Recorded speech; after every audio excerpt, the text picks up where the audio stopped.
Good evening, everybody. I would love to hear if you guys can actually hear me. That'd be kind of amazing if you could. James, Greg, T, AGH, anyone in the house? Wow, you guys really have been getting after it. I'll tell you what, we're going to get things started here without any music because we are in a copyright unfriendly environment. So we had about four or five of our most recent shows blocked for copyright. And it's not even like the good kind of copyright. It's kind of like not even for good songs. It's been catching us for like random stuff. So I thought tonight, first of all, tonight we're gonna keep it nice and short and sweet. We're gonna cover the six pack, and I want to lead off like I do every single Tuesday night by saying thank you very much for hanging out with us on a Tuesday night. Thank God it's Tuesday. On behalf of First Amendment Sports, I am Ken Marangolo, and this is the anchor show of First Amendment Sports and Hogs Haven, the official Washington football podcast of Hogs Haven. I'm glad to say. And I know that we talked a lot about some of these things over the last few weeks, but I wanted to get Kevin. Hopefully, Kevin has a chance to ring in. Kevin Ricka is far away at a beach with very little reception. I'd like to see if he's in on there. I know I see T, and I know T's got some good things to say. And anytime you drop a Daniel LaRusso reference, you're pretty much winning me over, T, as you very well know. Especially since Daniel LaRusso is a member of the Washington Redskins. Let's start there. Ron Rivera today said that Alex Smith is very much a part of this, or that he can see Alex Smith being a part of this quarterback competition. I got to tell you, not news to me, news to T. T, I know that it gives you a very special tickle to know that Alex Smith is going to be on the field for your Washington football team this fall. Somehow, some way, it's going to happen. There's just no way around it. I just hope everyone kind of just gets. Yeah, he's going to play T. He is going to play. Let's talk about some over-unders. I thought this would be a good idea to do over-unders. It's like the beginning of August. We're just getting ready to go into the acclimation period. If anyone can help me understand more about this acclimation period, I mean, there's no bubble. When there's no bubble, there's no acclimation. These guys get to live with their families. They get to go home and mix it up with pretty much anyone they want. So I don't understand what they're getting acclimated to. They're getting acclimated to dropping crazy mad dollars at the club, and that's not good for the NFL. I think let's start with the last one first, which is the idea that the NFL is going to have this season. So NBA in a bubble, NHL in a bubble. Not a whole lot of bad news coming out of those leagues um, since they started. MLB not in a bubble. Lots of bad news. In fact, like just no games. The Washington Nationals haven't played in a week or 4 days at least, and the Marlins, the Cardinals, Yadier Molina tested positive. I mean, Soto obviously we're still missing him. Big time players. I mean, it's just a weird, different whole situation. So the NFL is got its pre-situation with all the opting out. Washington Redskins still pretty much unfazed by opt-outs so far. Caleb Brantley, not that big of a deal. Not that we can't use big bodies, but he was at least sixth on the list. So I would say the NFL is setting themselves up for some weirdness at the very minimum. Greg, you said they were supposed to start yesterday. I think they had some rookies out there. I know some guys were out on the field, but for the most part, my understanding is the quote unquote acclimation period is getting underway. And I have no idea what that means. They can tell me what they think that means and what is written in a collectively bargained agreement, what that means. But at the end of the day, I'm just hoping that we play football. So let's start first.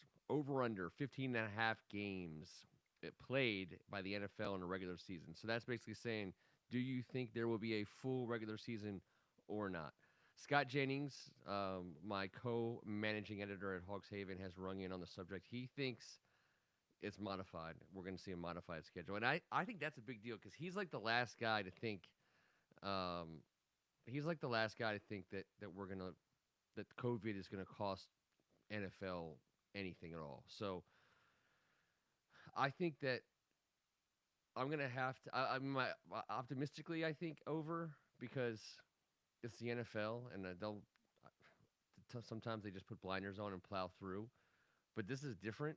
I mean, you're gonna start the season without a lot of guys just to begin with, and um, if that's true, then they're only it's only going to be more. Von Miller said today he had considered opting out. I guess he hasn't opted out at this point in time, but I don't think they fully had like the full, um, you know, up and over the hill moment yet, where some really big names decide this is not it. This is not a good idea, and so my heart says over, but my head is saying under. Um, I think we should come back next week. Here's how everyone gets homework. I'll get the homework out at the beginning of the show. If everyone can come back next week with their best modified plan, um, I don't know, Greg. I'm trying to follow you about what your about the law about the law show, but I would like some modified plans for the NFL. Um, it seems like everyone here is pretty confident that we're going to have a season. So why don't we just go ahead and do some? I keep wanting to say Redskins, and I don't know. I'm fighting it, guys. I don't know. I'm fighting the urge to call them a name that they no longer are. So I'm not trying to be political or say I'm going to say something just because that's what I want to say. It just it's crazy how hard it is to consciously not say something that's just comes natural. Let's talk about Dwayne Haskins. All right, so I did some stat looking up since Kevin wasn't here today, not in the house. I had to rain man it myself. So I looked at all the touchdown passing leaders of the season last year, and of the top, I don't know, 30, 40 quarterbacks, that median number, that middle number, were kind of somewhere in the middle of the splitting the top half and the second half is right there around 18, 19, 20 touchdown passes. Your Josh Allens, your Ryan Tannehills, who didn't play a whole season. Some of these guys, the Mitch Trubisky on the low end of that, nothing special. When everyone wants to give me a hard time when I do these, that I'm creating some crazy number to shoot for. Dwayne Haskins. All right, Andrew Hayes, for you, my friend, you're going to get some volume. I don't know, everyone's saying that they need some volume from me. Let's see what we can do. Stand it up. Let's go. How about, nope, that ain't going to do it.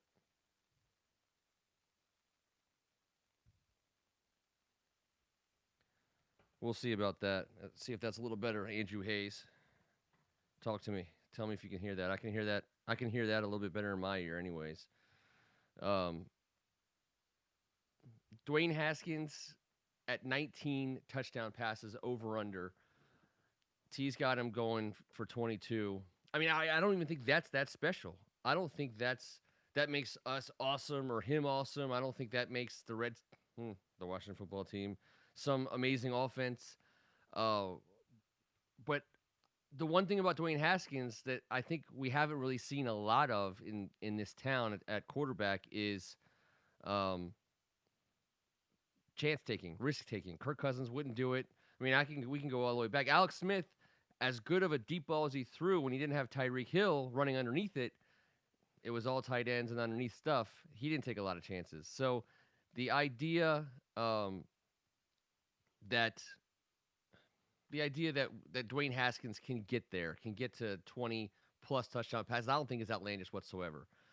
So I'm taking the over, and I think that's, if you're going to Vegas, I actually don't think that's a bad number. Again, you're talking and touchdown passes. Was it just me or were they kind of down last year? You had guys in the 30s. At the best, the top, the 35, 36 number. I mean, I guess you're seeing quarterbacks run more, the Lamar Jacksons and the Pat Mahomes. But It doesn't seem like anyone here is going to give much of a fuss about taking the under on 19. I mean, if we're being honest, if you want to go the other way, the idea that this offense will be rather unexciting is not that hard to sell. We don't have a ton of firepower. That's kind of consistently throughout this entire, um, over under, slate. Outside of Terry McLaurin and a healthy Darius Geis, if we see it on a regular basis, there's not a whole lot going on that we can point to that says we're going to light teams up. And the offensive line is just like the most gigantic question mark of all. I didn't do any over-unders on the offensive line, but that has a factor in all this stuff. For example, let's jump down to Darius Geis. Over under 1,000 rushing yards for the running back. Um, now I just did 1,000 just because I was it just seemed like an old school number. I think over a 16 game season, it's a little over 60 yards a game. It's nothing. It shouldn't be. It shouldn't be a thing. 1,000 yards shouldn't be that special. It just means you stayed healthy. Um, T says under on Geist for 1,000. How can you not be? I mean, is he capable of 1,000 yards? Sure, he can get 60 yards a game. Probably if he plays 16 games, that shouldn't be that big of a problem for him to do. But I mean, how in the world do you factor? How do you count on that? The guy started one game.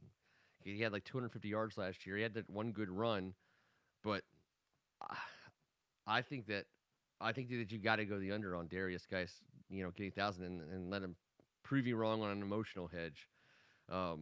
I think the under makes a lot of sense there. Not to mention again the offensive line. Who's blocking for this guy? Where are the holes coming from? If we say, because Ron Rivera said he loves the right side of our line, he loves center, right guard, and right tackle. Well, guess what? The other team is going to figure that one out pretty fast. We tried to run behind Trent Williams every time we needed a hard yard, and we got it because Trent Williams is a stud. But at some point in time, other teams are going to take that away from you, and I don't find it very hard to believe that the defense is going to be able to, not going to be able to key in on our right side of the line. And if it's not Geis, I do love Peterson and I love his physicality for that hard yard. Geis is a physical guy, and if he can be healthy, he can get that hard yard. But other than that, if we're not getting good blocks and we're not playing, we're not playing very physical up front. I mean, we've seen this story a million times: tackle for loss, tackle for loss, tackle for loss. I mean, we've gone for it. We've gone for that yard on second, third, and fourth down and not gotten it multiple times. In the last 5 years, and most notably against the New Orleans Saints in a game we absolutely should have won in New Orleans. I can't even go revisit that game without puking. Tim says if Peterson, Love are healthy and productive, 1,000 isn't necessary. Yeah, that's true. I mean, but again, 1,000 yards isn't that big of a deal. If Geis plays 16 games and we have any chance of winning, then he has to have 1,000 yards because that's not a lot of yards per game, and he's going to get 10 to 15 carries a game. And if he's not getting 3 yards a carry, then it doesn't matter. At that point in time, we're looking at some badness. Gruden and Shanahan always tried to pass for that 1 yard, and it was gut wrenching. Let's go to the passing game. Let's go back to the passing game for a second because we did talk about Terry McLaurin.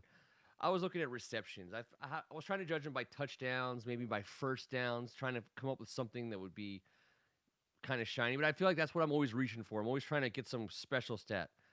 Terry McLaurin is a legit wide receiver. He should be he should easily be graded on his ability to haul the ball in, especially this year when he's going to be covered by the other team's best corner. I like to see him, rise up the ranks a little bit. He was just outside of the top 50 in this past season with 58 receptions. I think that,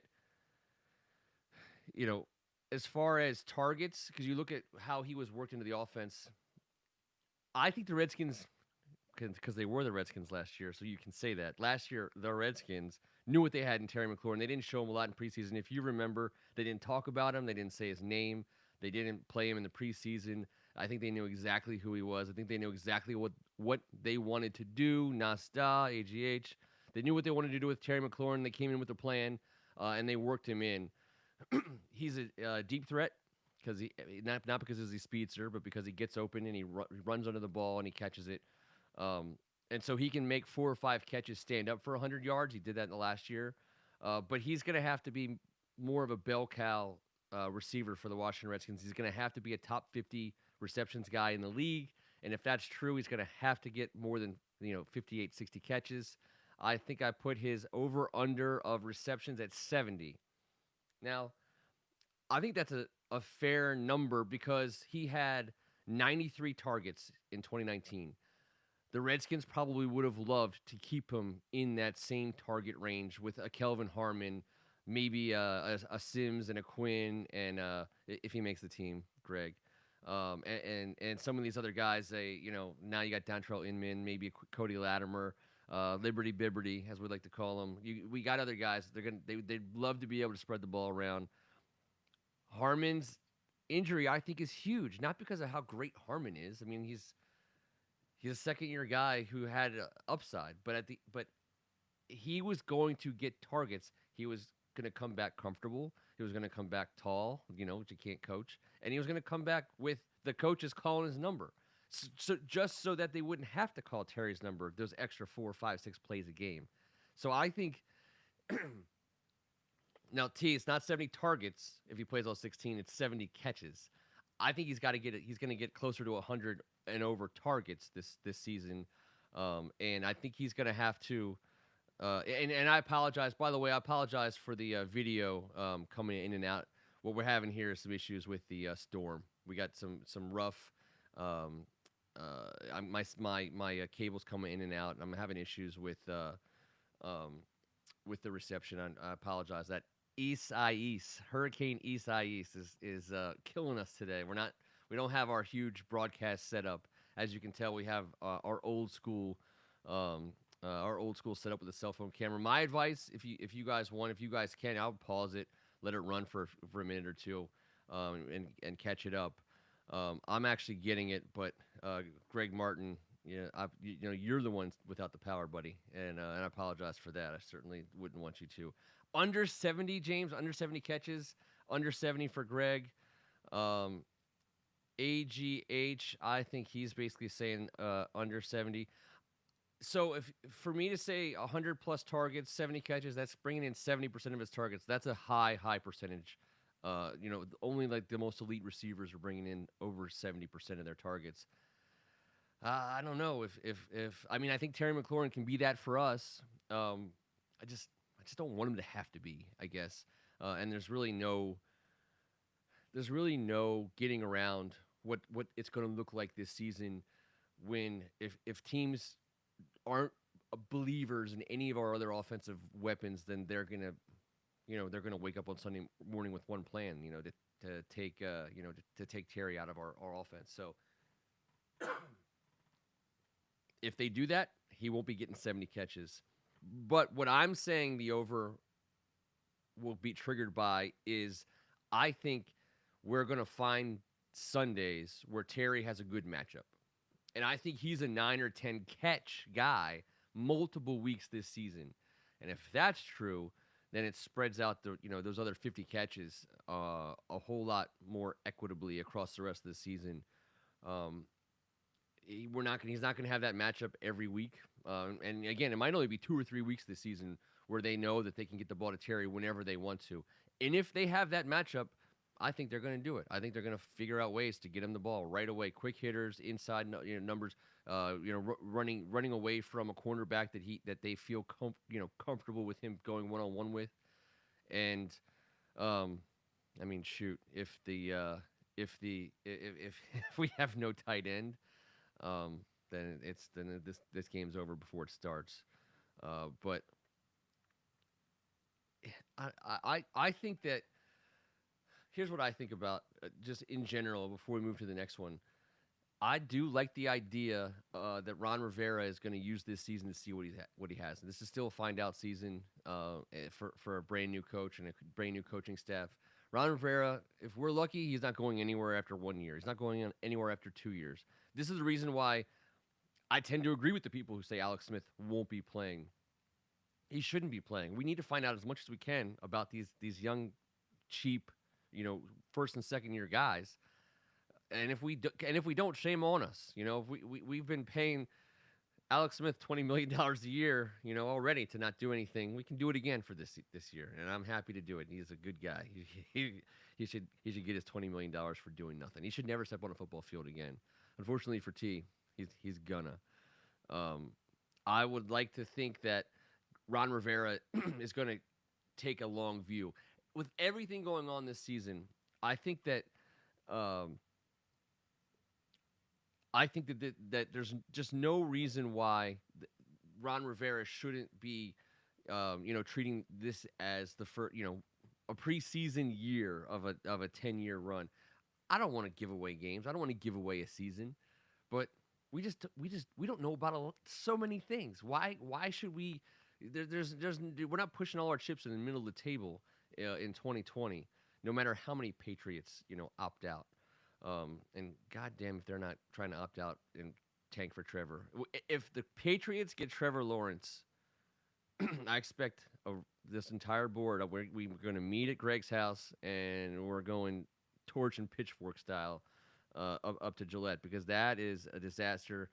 James, it was just got to be the time for we had to lose the Caps jersey because I'm doing some work in the house. It's a special sweater. It says Strachan on it. Didn't want to get it dirty, so I made sure that I put it in T's hands, and now it's weird, right? Now it seems like he's a little naked. I don't know if everyone's comfortable with that. Didn't know that's the kind of show we were going to be doing tonight, but apparently it is. Let's talk about Antonio Gibson. Speaking of getting nuts. All right. We don't have to rehash the entire Antonio Gibson conversation. I pretty much know where everyone on the board is on Gibson. Those of us who think he's going to be awesome, those of us who think he's going to have a hard time getting onto the field. I think he's going to be awesome. But let's do his over-under. His over-under is touches. So forget about how explosive you think he'll be when he touches the ball. How many times is he going to get the ball? Do we really believe he's going to get all of the Christian McCaffrey plays in this playbook? No. Garrett Geist is going to get some of those. Bryce Love, if he's healthy, he's going to get some of those. But Antonio Gibson we didn't pick him in the third round to let him sit fifth on the depth chart for running back. I'm sorry, Greg. That ain't how it works. They picked him to use him. They picked him to put him on the field, and they absolutely have a plan for him the same way their third-round pick last year came in by a guy named Terry McLaurin. Antonio Gibson is absolutely a part of their offensive plan, is absolutely, for better or worse, whether you think he should be or not, he is. And I think he is potentially a highly targeted player. He's going to get rushing attempts. He's going to get passing attempts. So I looked up what is a big-time workload for a running back. Some of those guys have 300 attempts per season, but it falls off quickly. By the time you get into the top 20, top 25 running backs, you're talking about 150 to 170 attempts on the ground handoffs. Then you still have your Alvin Kamara's and your to some extent Todd Gurley a couple years ago, but you have your guys who are gonna catch the ball. Eckler, they're gonna get as many as 75, 80, sometimes even 100 targets in the passing game. So I'm trying to be realistic on 160 total touches. Now, if that's 80 handoffs and 80 targets in the passing game, I don't know. I think it's probably more like 7. Yeah, I think it's like 75, 80 of each. Somewhere along those lines. I think if he stays healthy, I think that's a Gibson target for targets because I think he's going to be on the field. I think they know exactly how they want to use him, and I think that's how it's going to be. I think he's going to get handoffs, and I think he's going to get, he's going to be targeting the passing game. Again, they have to have something that makes the other team say we're not going to put 5 guys on Terry McLaurin. And I do think Antonio uh, Gibson is going to be that guy. And what's T talking about? Oh, he's talking. Okay, yeah, he's talking about the Caps jersey, the Caps sweater, James, the Caps sweater. Um, let's address AGH's question. Does anyone think Alex is making the roster at all this year? So we're paying him $20 million, AGH. So I believe, I mean, I don't. No matter what, he gets that money guaranteed. So it makes no sense to to activate him or I mean to cut him. I think he can, like Greg said, he can stay on the physically unable to perform list if that's where they want to keep him, if that's where he's going to be. But there's the point James is making on the quarterbacks. If you lose a quarterback, which very few teams know as well as we do, if you lose a quarterback, you're cooked. I think I saw the Bengals aren't even letting their quarterbacks in the same room as each other, and I would be shocked if other teams weren't doing the exact same thing. They're not letting them near each other. They're completely separate. One guy goes down, the next guy comes in. If one guy gets coronavirus, they know that the other guy won't be getting coronavirus. And so if according to me, Disney will make it happen. It's not that Disney will make it happen, T.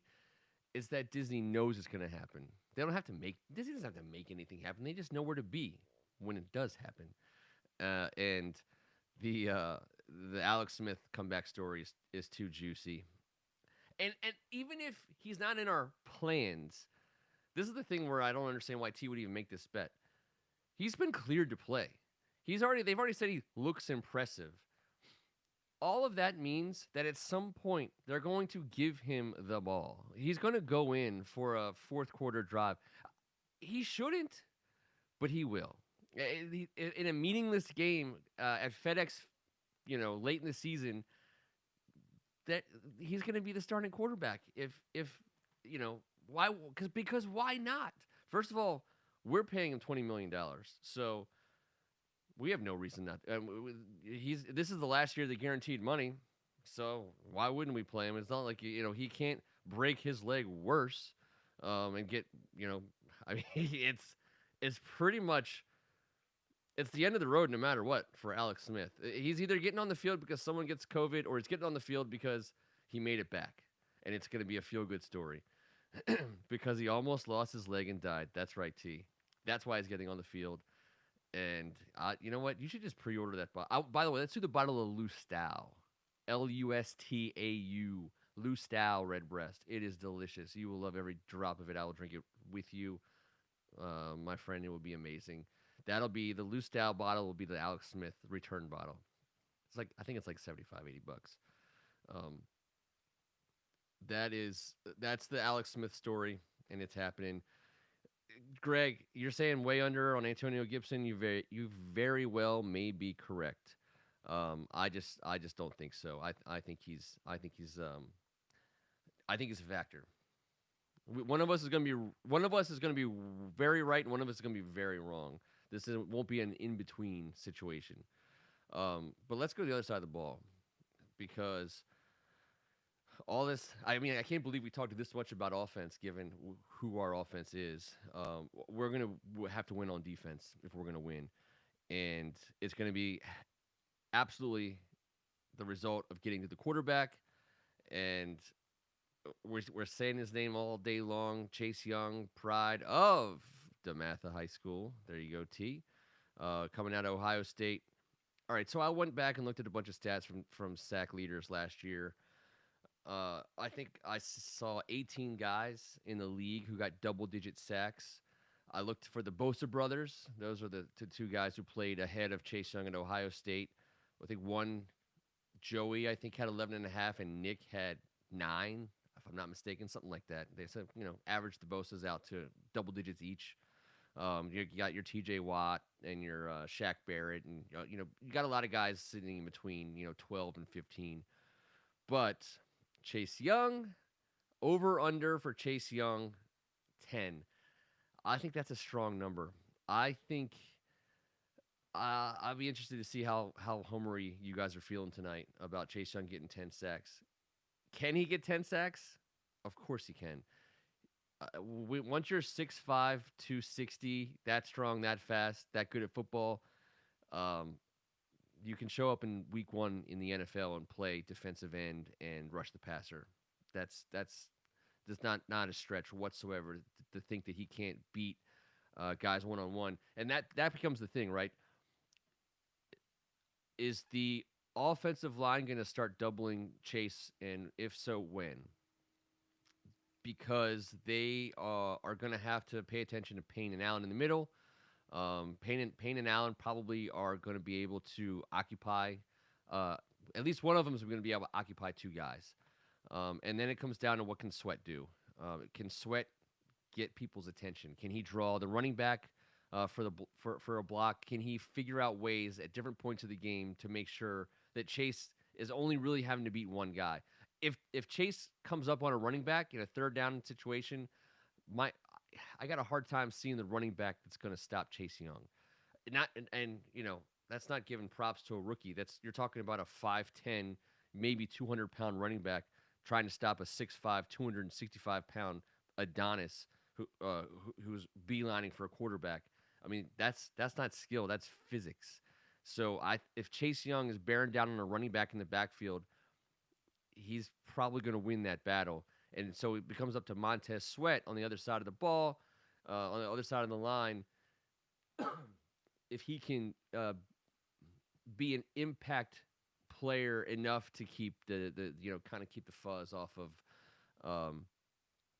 of Chase. I think 10. I think T says 10 on the number. If he can get 10, he should be able to get 15. I don't think he's a. I mean, it's not that 10's average, right? 10's going to get you into that top 20 in the league.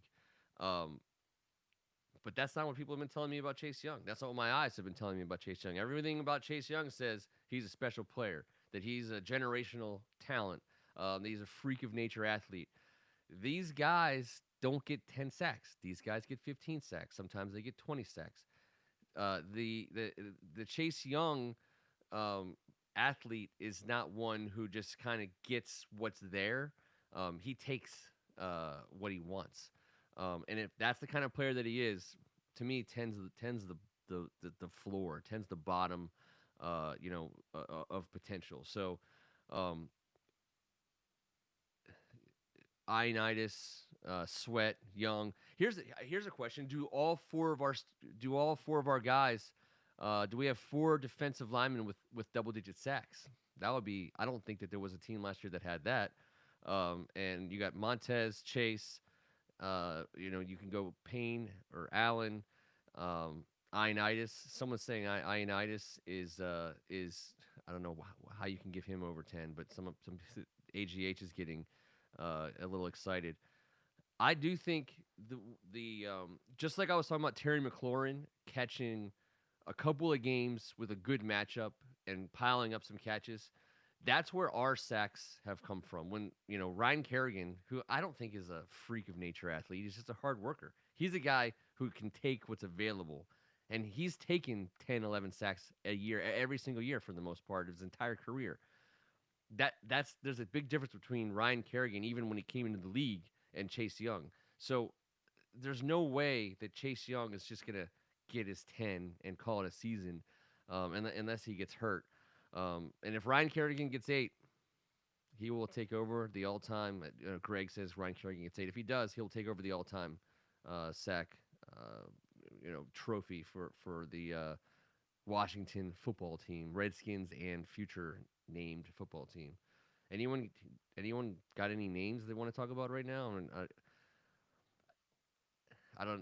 not going to get one for a while, obviously. We're going to Washington football team. I wanted to just real fast, because I've been having a name thought. How did we not do DCFC? How did we not get DCFC, District of Columbia Football Club? How is that not a super cool logo? How would that not look great on a hat or a helmet or a jersey?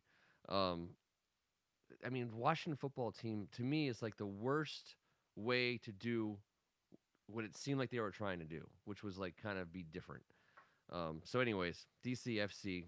big time dropped ball by the uh, the the um, the organization. Guys, 30 minutes in. That's our over unders. Unless you guys got anything else, I mean, I see some I see a lot of Kerrigan love, um, but I'm not seeing 8 sacks from Ryan Kerrigan this season, guys. I'm sorry. Um, unless Montez or Chase gets hurt, and the other team is going to double the hell out of whichever guy's left standing, then sure, um, Kerrigan has a chance. But I just don't see it. I don't see it at all. The DC Wolfpack, James, eh, I could do that. I mean, I think DC's an underutilized, city. I mean, does it have to be Washington? If we're gonna change it, let's change it. I mean, if it's gonna be different, let's be different. Um, DCFC to me would have just been a no-brainer, and I think it would have looked cool. We could have had a lot of cool designs. Not as cool as this guy right here. Um, but then again, this helmet is only special because of the names that are on it. These are all the Hogs that signed it on loan from the Ricka collection. All right, guys. Well, I'll tell you what. I'm sorry that Hurricane Isaias got the better of some of you. Greg, I know you fought through, and I appreciate that. Some of you guys overseas, AGH, I know this goes a long ways across the ocean. So appreciate you staying up late with us tonight. I'll tell you what. We will be back again next Tuesday night. We're going to have a full show. We're going to work on a guest. I got a couple guests we're waiting to hear back on. It's a good time of year to get a good guest, but for reasons that must be obvious to everyone, it's really hard to find people in the middle of August, especially with all these sports coming back on. So we're working on it. We appreciate you guys. On behalf of Kevin Ricka and Tim Strachan, I'm Ken Marangolo. This was Thank God It's Tuesday, and we are still live. Still live.